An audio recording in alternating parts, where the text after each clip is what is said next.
So each system this year, Brad, had a lot of releases that appeared only on those systems that were pretty awesome. Of course. But really, the lion's share of the games coming out this year are coming out on more than one system. We like to call these multi-platform games. Multi-platform games. Yep, that's why I'm here. That's what I'm going for. Yep. We've picked 10 multi-platform games that came out in 2008 as our nominees for best multi-platform. We're going to run those down right now. At the top, Fallout 3. It's the next installment in the Fallout series. It takes that whole post-apocalyptic nuttiness that you love about Fallout, brings it into modern day, and it does it really well. You got Dead Space from a team at EA Redwood Shores. It's a sci-fi space horror game with amazingly satisfying shooting. Strategic dismemberment. Yep, That's all you need to know, son. Blood flying everywhere in Zero G. Grand Theft Auto 4, sequel to Grand Theft Auto 3. It takes the series back to Liberty City, gets way more serious, way more emotional, and still totally badass.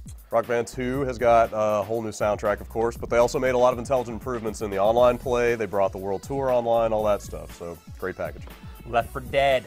Zombies! It brings that critical missing component that all previous zombie games were lacking, which is the zombie team. You gotta have your zombie team, son. That's what it's all about. Also, Pills Here.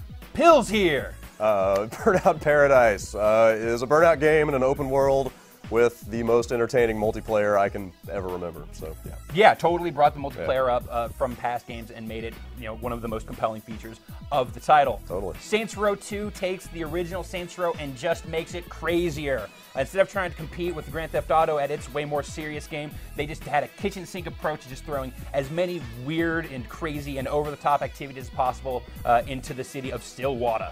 Battlefield Bad Company. They took Battlefield and put it in a single-player game and made it good. Yeah, they added like a fun story to it, a lot of destructible environments, just a whole lot of fun, and then it still has like a really good but significantly more accessible multiplayer experience than past Battlefield games have offered. Absolutely. Mortal Kombat versus DC Universe is basically a rebirth for Mortal Kombat, which it's been in need of for quite a few years now. No doubt.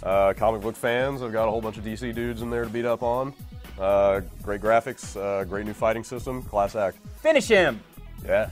Last but not least, Condemned 2. More first-person melee action.